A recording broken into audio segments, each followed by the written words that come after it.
একটা সময় তারা ছিলেন পর্দার জনপ্রিয় জুটি।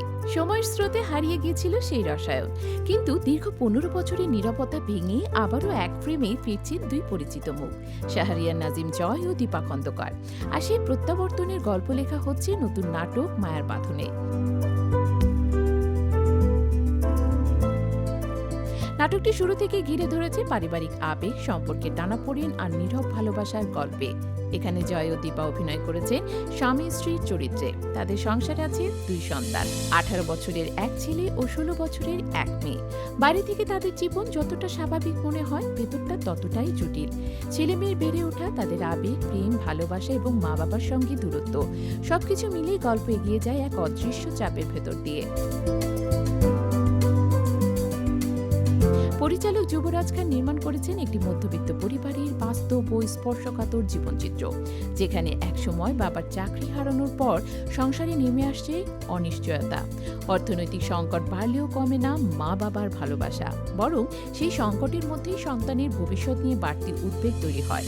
বিশেষ করে ছেলের প্রতি পরিবারের অদৃশ্য নজর এবং মেয়ের নীরব ত্যাগ গল্পটিকে করে তোলে আরও গভীর ও মানবিক। দীর্ঘ বিরতির পর একসঙ্গে কাজ করতে পেরে আবেগপ্রবণ হয়ে পড়েন জয়। তিনি বলেন, কিভাবে এত বছর কেটে গেল বুঝতেই পারিনি। আবার একসঙ্গে ক্যামেরার সামনে দাঁড়ানোটা সত্যিই অন্যরকম অনুভূতি। আমরা যখন শেষবার কাজ করেছিলাম তখন অন্যরকম সময় ছিল। অন্যদিকে দীপা খন্দকারও জানালেন তার ভালো লাগার কথা। গল্প শুনে তিনি কাজটি করতে রাজি হন। তার ভাষায় গল্পটা খুবই মানবিক, পরিবারের গল্প সবসময় আমাকে টানে, তাই না ভেবে কাজটি করেছি।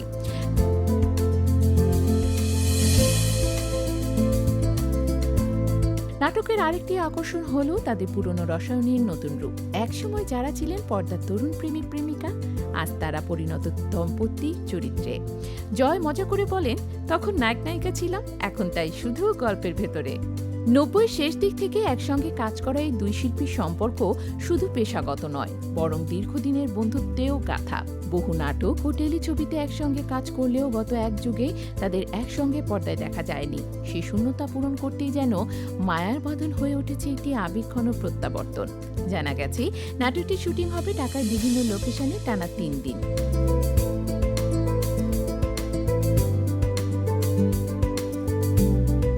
সন্তান চরিত্রে থাকছেন নবাগত দুই শিল্পী, যারা গল্পে নতুন প্রজন্মের প্রতিনিধি হিসেবে গুরুত্বপূর্ণ ভূমিকা রাখবে। গল্পের এক পর্যায়ে এমন একটি ঘটনা ঘটে যা পুরো পরিবারকেই নাড়িয়ে দেয়, ভেঙে দেয় সম্পর্কের ভেতরে জমে থাকা নীরবতা।